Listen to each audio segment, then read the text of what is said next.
Hello, ladies and gentlemen. My name's Specimen, and I'm bringing back the weekly meta reports. It's a Tuesday. The new card Beta Ray build comes out later today, so it's a great time to take stock of what the Marvel Snap meta is looking like. And it's an amazing meta. It's the best meta I think the game has ever had. This is coming from someone that's not really been enjoying the game for the last 8 months, but suddenly I find myself really loving it. So we're going to take a look at Beta Ray build at the end of the video. I've got the best deck built for him, and I'm pretty confident in saying that. I put a lot of thought into it. But let's look at every single deck on the Untapped meta report. This is looking at decks played at infinite rank with over a certain amount of games, I think 200. We've got a D tier, C tier, B tier, and A tier. A lot of these are just not even worth looking at. I will be kind of drawing your attention to a few. Cerebro 3 I want to give a mention to. I've got a video coming on it later this week. Not the best deck still, but I think that you can build it in a slightly better way. I've actually had some success with Grandmaster. Some of you might have seen the Valkyrie Grandmaster combos that you can pull off. If you've got Magic down, you can play both on the final turn, and you can Valkyrie a whole lane and then Valkyrie the middle lane. This is also possible with Ravona, who fits quite well into Cerebro 3 without the Magic, because your Grandmaster is going to cost just one. So there's definitely some potential with Cerebro decks with the addition of Grandmaster. Patriot still struggling. I tried some Patriot myself. It just doesn't really have the points. Lockjaw, though, this is where we start to get onto the more serious decks.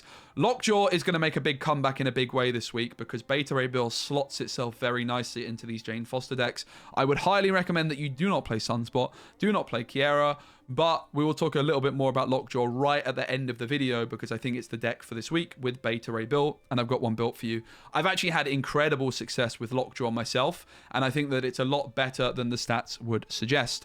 Loki here now looking like it's in a much better spot. Still quite a popular deck, 50.5% win rate, and this is the most popular version of Loki with Miss Marvel and with the Gladiator. Of course, you can play Loki in a lot of ways. The Miss Marvel and the Gladiator are just good value cards, and of course a lot of the other stuff Loki's doing is trying to put cards into hand, so slotting in a Devil Dinosaur as a backup option makes a lot of sense. That Iron Lad is going to be there in case you miss Loki. You can just slam that Iron Lad on turn 4 to try and find it. Loki actually a deck which a lot of very high level players really enjoy because the information you get over your opponent's deck can give you a lot of extra information over whether you should be snapping or retreating. So Loki actually looking like it's in a great spot, which is really good to see, and I think it's a very high skill deck, believe it or not. Living Tribunal, I've been seeing it all over the place. Popularity of 2.8%, win rate less than 50 but still positive in the average cubes. This deck is struggling with a couple of things. It struggles against cards like Legion and of course Storm onto the Magic lane on turn 6. That's often just going to be disrupting this deck because they need that extra turn, but it also can really struggle against some of the decks at the top of the meta which can put big points down. Decks like Destroy with a Zola are often just able to overcome the points that Living Tribunal can consistently put down, and that's why it's struggling a little bit, but definitely a serious option. Phoenix Force gets a mention. There's loads of different ways of playing this. I've been seeing these Deadpool versions being quite popular.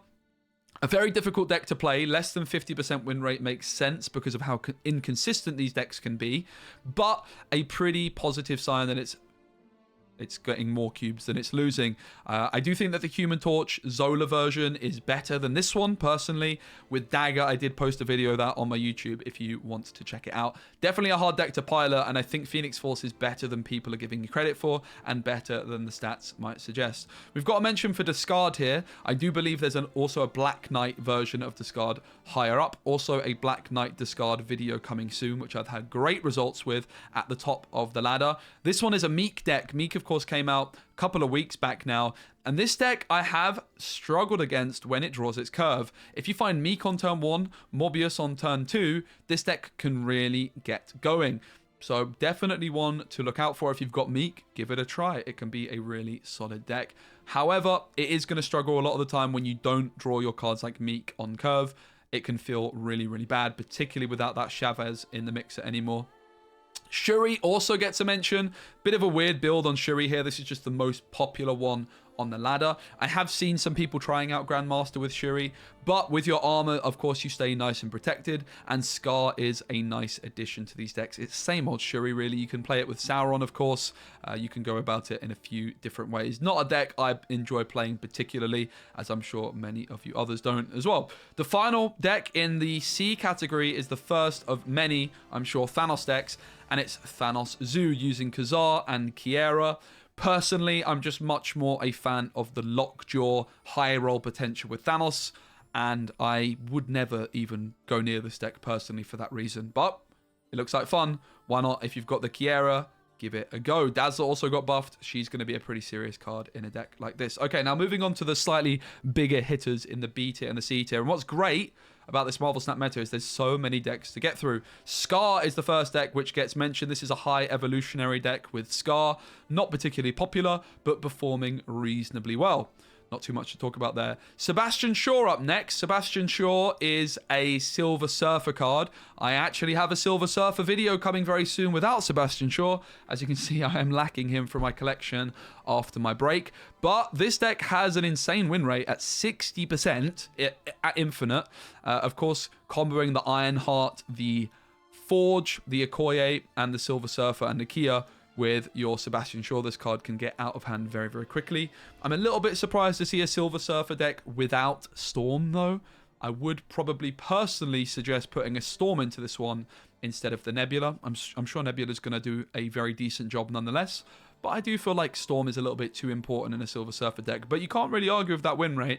So Silver Surfer looking very good, and I'm excited for you guys to see my take on a budget Silver Surfer deck later on this week. Galactus making a comeback. Galactus has caught me off guard a few times this week. It is pairing itself in a few different ways. This is the most popular one in terms of games. I've also seen a Nihilus deck with Galactus, which has been performing pretty reasonably.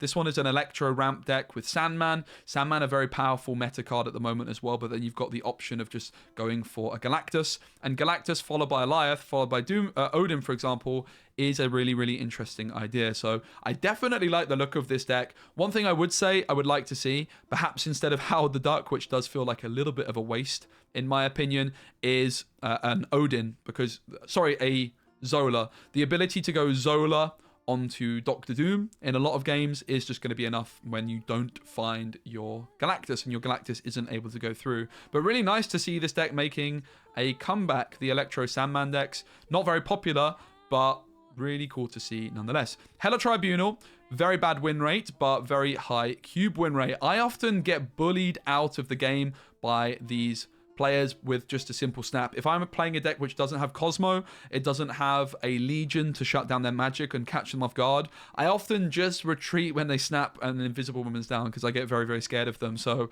I'm not surprised to see that their win rate is not great, but it's a very, very scary deck if you don't have the answers to deal with them.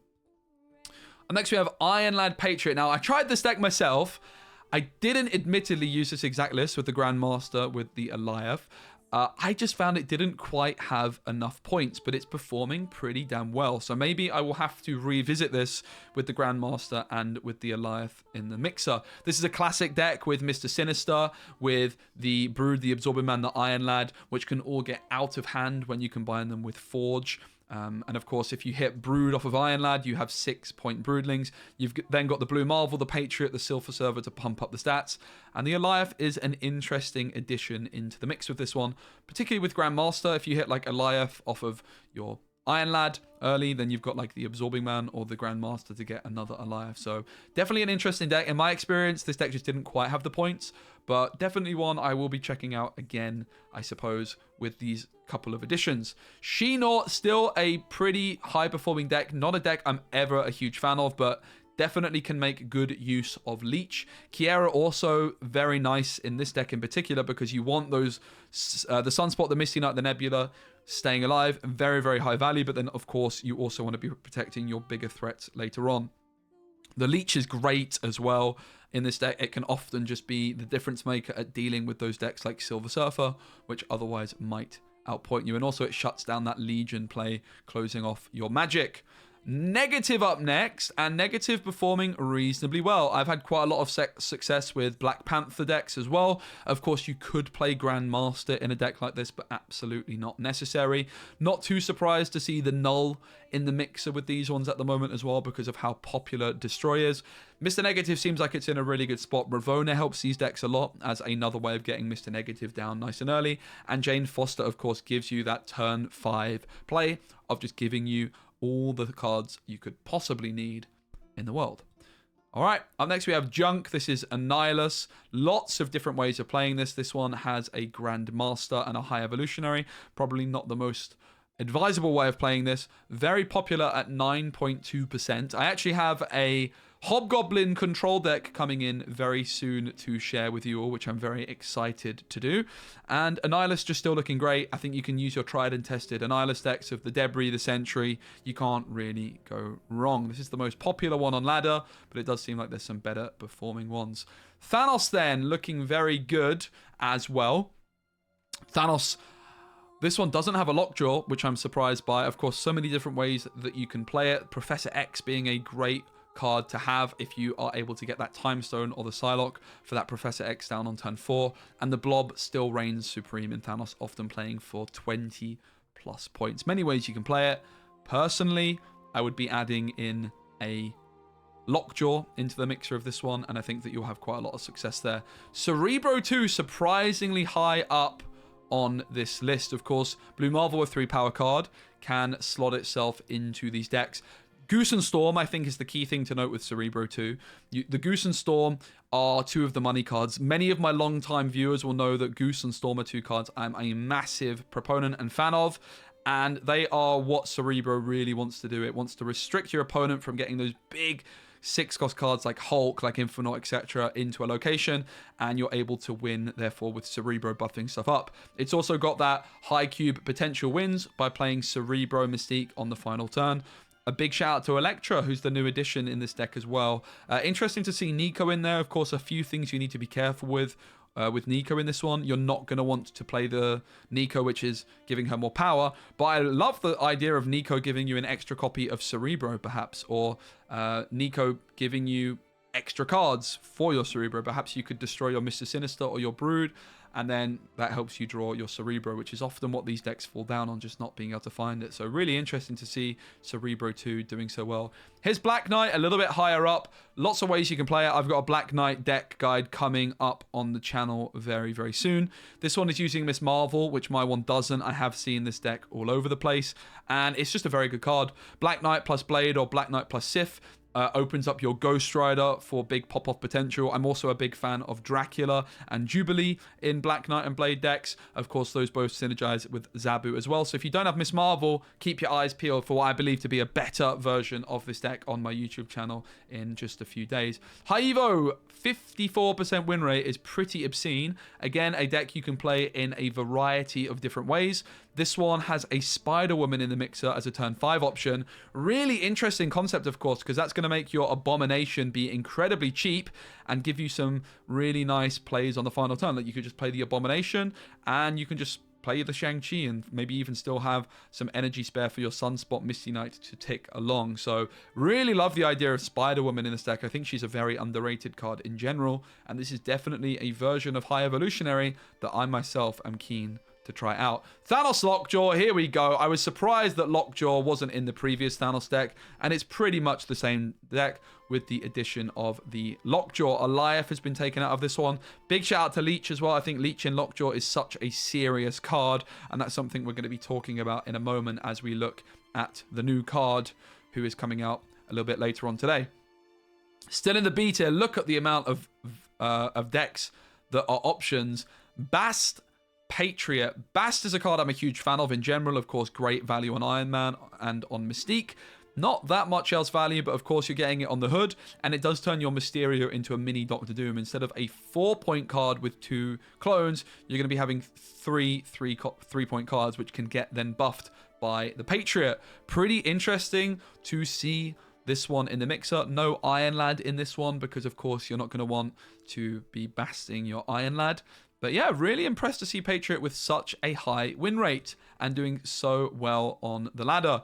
Dark Hawk up next. I've been seeing it all over the place. Dark Hawk Grandmaster is the new combo. In particular, you go Black Widow on 3 into a Grandmaster on turn 4 or 5, which is very frustrating to play against because you're getting very much restricted in the amount of cards that you can play. Of course, Miss Marvel works really well with the Dark Hawk package now because you probably want that Iron Lad as well, and then the Zabu can just slot in very, very smoothly as well.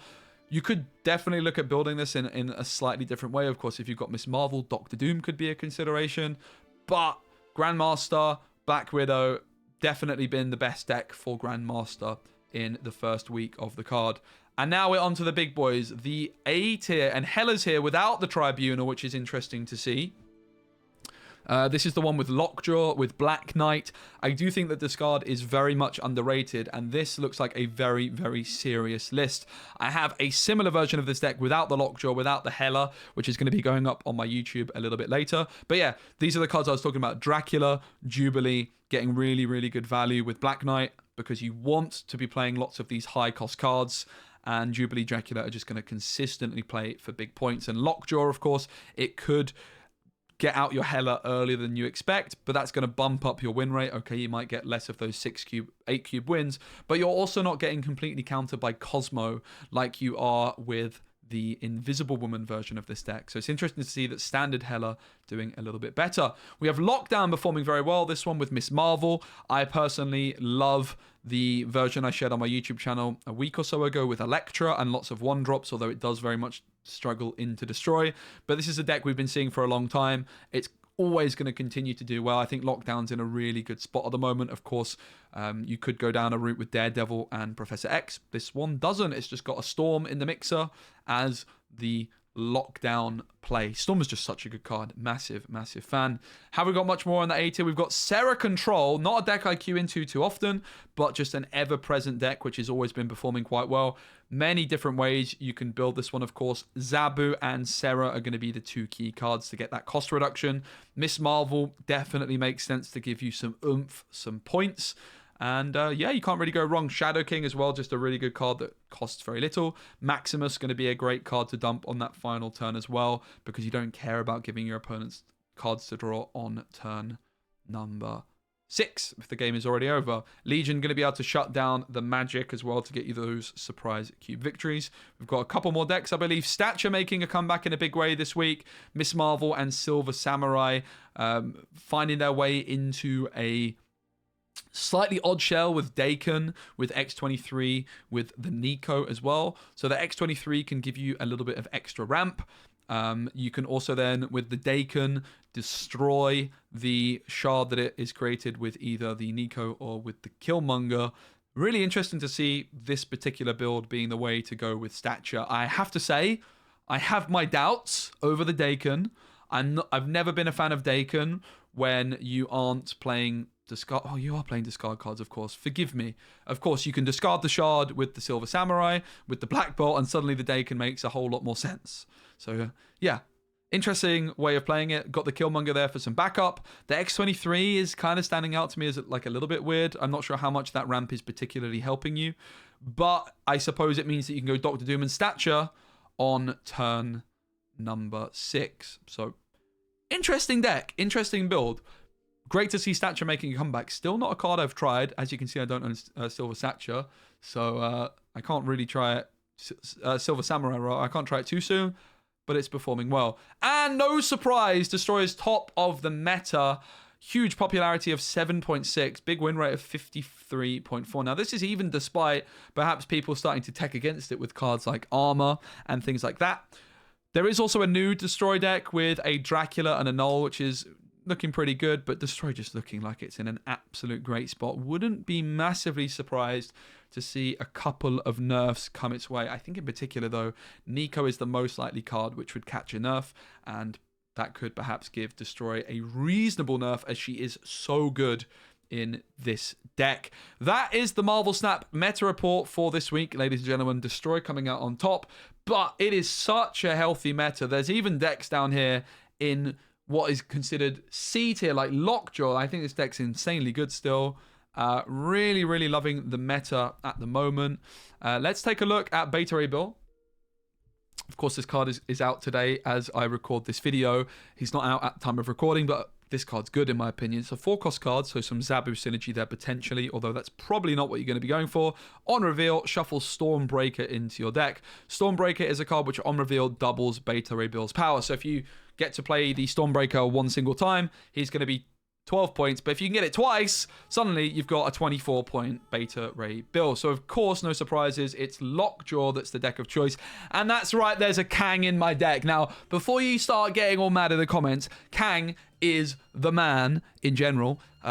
We're known as Kang Gang, or we're starting to be known as Kang Gang on my Twitch channel. I'm going to be making a video soon talking about why Kang is so good, but this is a good moment to talk about why Kang is so good in this deck, in particular with Beta Ray Bill, because there's a lot of synergy there. If you draw Kang on turn 5 or turn 6, and you play Kang the same turn you draw him. So let's say I draw him on turn 5, I play Kang on turn 5. Kang is then going to disappear from my deck, and I'm going to draw a different card. In a similar fashion, if I Lockjaw and Kang is pulled, Kang is going to disappear from my deck, and I'm then going to have one less card in deck. What this means is Kang is often giving you an 11-card deck, and that therefore makes it more likely you draw the other cards in your deck. This is particularly important with Beta Ray Bill then, because we want to be finding the Stormbreaker as many times as possible. So Kang is giving us deck thinning, which is increasing the odds of us finding the Stormbreaker both in our card draw off the top of our deck, but also off of Lockjaw if that is something that you want. So really, really interesting that Kang is... I think Kang's great. I'm going to have to do a whole separate video on Kang. I've always liked Kang in these Lockjaw decks. It thins the deck, as I mentioned. It increases the odds of you finding your Wasp. Of course, Jane Foster is going to be able to draw you your Stormbreaker because it costs nothing. It does actually have 1 point, unlike Mjolnir. And also a shout out to Odin, who is going to be a really nice play onto your Stormbreaker, and of course Thor's Hammer, potentially Doctor Doom, as well as Jubilee. So basically this deck is Dracula out and Beta Ray Bill in.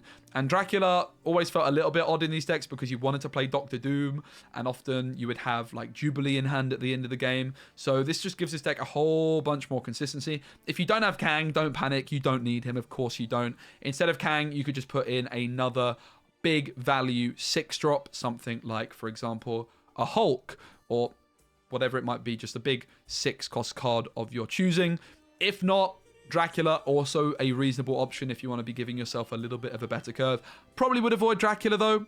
I think Beta Ray Bill is just the straight up replacement. You could add in another... Oh, Leech. Leech is the replacement for Kang.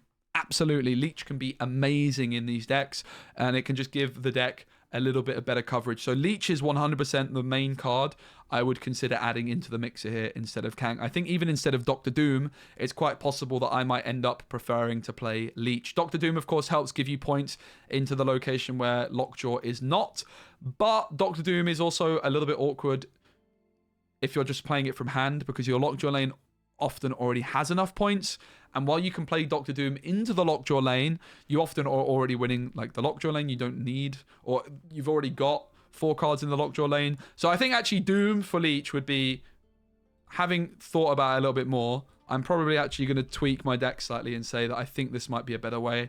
The Odin is still getting great value simply because of Beta Ray Bill. I think you want Odin. Also, Odin Jubilee is a big high roll. You've got Odin on the hammer, putting points into multiple locations on the final turn, which is something that Doctor Doom does. Odin's doing that in a bigger and better way. And now that the Dracula's not there anymore, you don't feel bad about playing Leech. Leech off Lockjaw is great. You're already winning the Lockjaw lane often, and Leech is going to be really disrupting your opponent. So this is the best Beta Ray Bill deck you will find. If you don't have the Kang, Doctor Doom is going to be the replacement, and you're going to be happy as Larry. Let me know what you think about the meta report. If you enjoyed this video, if you want to see more each week, I can do these every single Tuesday. One take, we're donezo. Nice one, Cyril. Nice one, son. If there's anything you would like to see me work on for the next meta report, please let me know. All right, thanks so much, and see you very, very soon. Lots of exciting videos coming this week. Marvel Snap's in a great spot, and I'm very happy to be back. I appreciate you watching the whole video.